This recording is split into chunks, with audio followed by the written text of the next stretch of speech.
Hello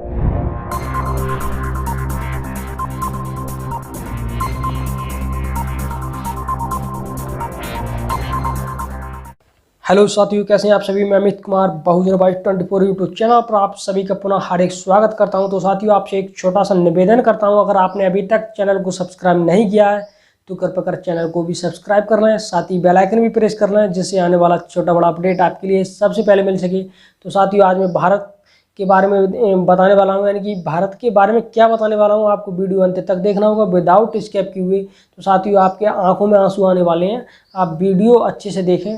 तो साथियों, यानी कि बात यह है कि हमारा भारतीय संविधान के अकॉर्डिंग यानी कि सभी को समानता का हक व अधिकार दिया गया है, लेकिन ऐसा होना नामुमकिन होता नज़र आ रहा है। दिन प्रतिदिन हमारे देश में भुखमरी बढ़ती जा रही है। यानी कि अभी हाल ही फिलहाल में अफगानिस्तान के लिए पाकिस्तान के लिए नहीं, अफगानिस्तान के लिए यानी कि हमारे भारत से इतना अनाज गया है कि खाद्यान्न फसलें जो भी होती हैं उसका उत्पादन अफ़गानिस्तान के लिए भेजा गया है कि वहाँ की भुखमरी मिटाई जाए। लेकिन अपने भारत की भुखमरी क्या है, भारतीय लोगों को नहीं पता है, यानी कि प्रधानमंत्री जी को भी नहीं पता। अगर पता होता तो आपका उत्पादन इधर उधर शेयर नहीं करते। यानी कि श्रीलंका में तेल भेजा जाता है तो अफ़गानिस्तान में आपका खाद्यान्न के लिए फसलें भेजी जाती हैं।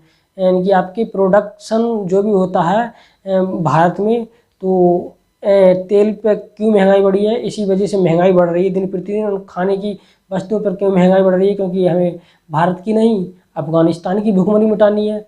और अब भारत देश की भुखमरी क्या है, यानी कि 116 देशों का डाटा जो पेश हुआ था उसमें हमारे भारत देश का 101वां स्थान है साथियों। यानी कि भारत देश में इतनी भुखमरी है, आप देख पा रहे होंगे स्क्रीन पर वीडियो कंटिन्यू। यानी कि हमारे भारत देश में इस कदर से भुखमरी से लोग पीड़ित हो रहे हैं, यानी प्रताड़ित हो रहे हैं। खाना खाने को नहीं मिल रहा है, डस्टबिन में खाना ढूंढ रहे हैं। जिन बच्चों को किताबें पढ़नी चाहिए आज वो खाना ढूंढ रहे हैं डस्टबिन में। तो साथियों, डस्टबिन में खाना क्यों ढूंढ रहे हैं, क्योंकि भुखमरी का स्तर इतना बढ़ चुका है, बेरोजगारी इतनी बढ़ चुकी है, महंगाई इतनी बढ़ चुकी है, क्योंकि व्यक्तियों पर खाने पीने के लिए कोई पैसा नहीं है, पढ़ने लिखने के लिए उनके पास कोई इतना पैसा नहीं है जो कि वो अपना परिवार और अपना बच्चों को भविष्य सुधार सकें। तो साथियों, आपको अपना जो खाना खाते हैं उसको वेस्ट नहीं करना है। अगर आप एक चावल भी बचाते हैं, एक चावल भी एक दिन में बचाते हैं, अगर 3 टाइम खाना खाते हैं, 3 चावल एक दिन के बचते हैं आपके, मात्र 3 चावल आपके एक दिन में बचते हैं।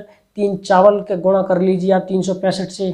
तो साथियों, आप एक व्यक्ति को एक बार का खाना दे सकते हैं अपने स्तर से। लेकिन साथियों, आप और आपके परिवार में जो भी खाना वेस्ट करते हैं आज से ही वेस्ट करना बंद कर रहे हैं, क्योंकि आप वीडियो स्क्रीन पर देख पा रहे होंगे हमारे देश की ही ये वीडियो है। तो साथियों, आपको ऐसा बिल्कुल भी नहीं करना है, जो कि हमारे आसपास के व्यक्ति भूख रहे हैं। यानी कि हमारा भारत जब आज़ाद माना जाएगा, संपूर्ण आज़ाद तो है लेकिन आज़ाद देश में हमारे यानी कि कुछ लोग भूखे मर रहे हैं। तो साथियों, हमें आज़ाद ऐसे लोगों को भी करना है आज, वो कि खाने के लिए डस्टबिन में अपना समय व्यर्थ कर रहे हैं, उनको समय व्यर्थ स्कूल में करना चाहिए, व्यर्थ नहीं कर रहे हैं वो, क्योंकि उनका पेट अगर नहीं भरा तो उनकी ज़िंदगी चली जाएगी, इसलिए वो अपना खाना डस्टबिन में ढूंढ रहे हैं। तो साथियों, उनका कार्य यही करने का, तो वो अच्छे से अपना कार्य मन लगन मेहनत से कर रहे हैं और खाना ढूंढ रहे हैं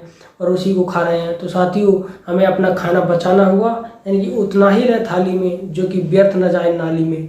अगर हमारा साथियों खाना व्यर्थ नाली में जा रहा है, भलाई से आपका खरीदा हुआ हो, 100 रुपये केजी का हो, यानी कि चाहे 10 रुपये केजी का हो, लेकिन वो उसको आपने खरीदा तो है, लेकिन उसको करने के लिए किसान ने कितनी मेहनत मजदूरी और कितना खून पसीना बहाया है, उसके पीछे आप नहीं जान सकते हैं, ना ही मैं जान सकता हूँ। एक बार आप किसानों के यानी कि जो भी शहर में लोग रह रहे हैं विजिट करें गांव में जाकर के और देखें कि खेती कैसे होती है।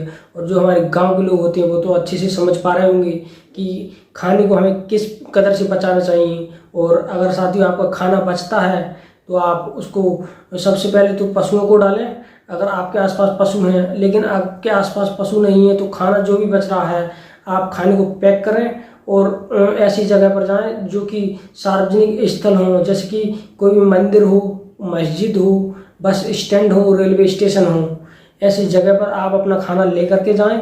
भलाई से आपकी 10-20 रुपए की पेट्रोल क्यों न लग जाए, क्योंकि आप जब खाने में व्यर्थ कर रहे हैं, इतना पैसा बहा रहे हैं नाली में, तो 10-20 रुपए की किसान और जो मजदूर व्यक्ति हैं, यानी कि जो ऐसे बच्चे खाना ढूंढ रहे हैं डस्टबिन में, कम से कम वो आपसे खाना लेकर के अपना पेट तो भर सकते हैं। तो साथियों, आपको आज से ही अपना खाना उतना ही बनाएं जितना कि आप अपने परिवार में खा सकें, और व्यर्थ ना करें बिल्कुल भी। तो साथियों, आपको स्क्रीन पर देखकर आंसू तो आ गए होंगे, क्योंकि मैंने वीडियो देखा तो मैं देख करके हैरान रह गया कि भारत देश में आज हमारा यानी कि कृषि प्रधान देश में कुछ लोग और छोटे छोटे बच्चे डस्टबिन में खाना ढूंढ रहे हैं। तो हमारा भारत देश कितना पिछड़ा हुआ है, भुखमरी के स्तर पे 101वां स्थान है 116 देश में। तो साथियों, ये बहुत ही खतरनाक डाटा हमारे सामने पेश हुआ है 2021 का।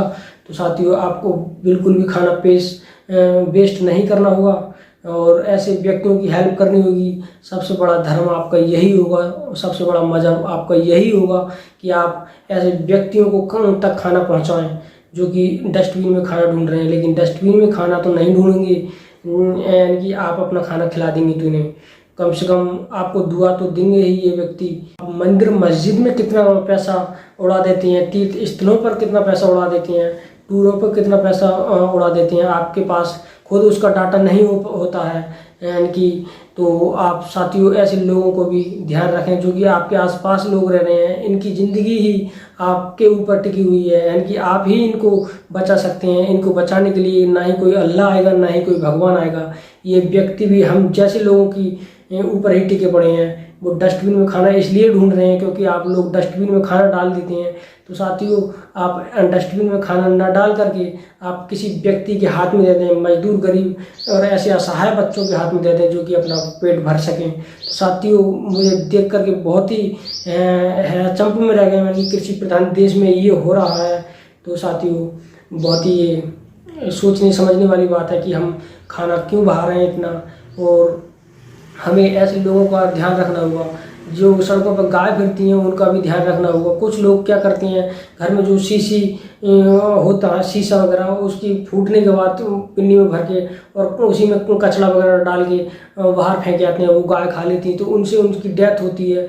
ये कुछ ऑपरेशन के दौरान उनके अंदर पाया गया था, यानी कि उनका पोस्टमार्टम करके देखा था डॉक्टर ने कि गायों की हत्या क्यों हो रही। तो आपका ही उसमें हाथ होता है, यानी कि गायों के लिए आप जो भी आवारा पशु होते हैं हमारे, उनकी भी ज़िंदगी हम सब के ऊपर टिकी हुई है। आप जो भी सब्जी वगैरह डालते हैं तो गीला कचरा अलग और घर का कूड़ा करकट अलग, इलेक्ट्रॉनिक सामान, शीशा और मिट्टी के बर्तन वाला सामान अलग रख करके आप उसको उसी स्थान पर डालें कि जहाँ पर उसकी जगह हो।